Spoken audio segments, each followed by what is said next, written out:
বঙ্গোপসাগরে নতুন একটি লঘুচাপ সৃষ্টির আভাস পাওয়া গেছে। এরই মধ্যে সক্রিয় আছে মৌসুমী বায়ু।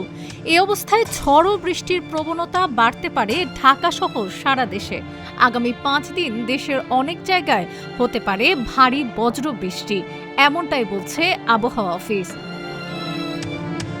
আবহাওয়া অধিদপ্তর জানায়, মঙ্গলবার, বুধবার এবং বৃহস্পতিবার সন্ধ্যা থেকে পরবর্তী 24 ঘন্টার মধ্যে অস্থায়ীভাবে ঝড়ো হাওয়া সহ হালকা থেকে মাঝারি ধরনের বৃষ্টি বা বজ্রসহ বৃষ্টি হতে পারে খুলনা, বরিশাল, চট্টগ্রাম ও সিলেট বিভাগের অনেক জায়গায় এবং রংপুর, রাজশাহী, ঢাকা ও ময়মনসিংহ বিভাগের কিছু কিছু জায়গায়ও একই রকম হতে পারে। সেই সঙ্গে মাঝারি ধরনের ভারী থেকে ভারী বর্ষণ হতে পারে দেশের কোথাও কোথাও।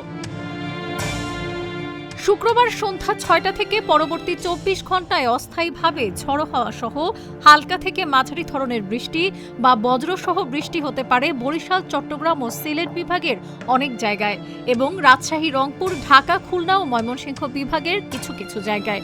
সেই সঙ্গে মাঝারি ধরনের ভারী থেকে ভারী বর্ষণ হতে পারে কোথাও কোথাও।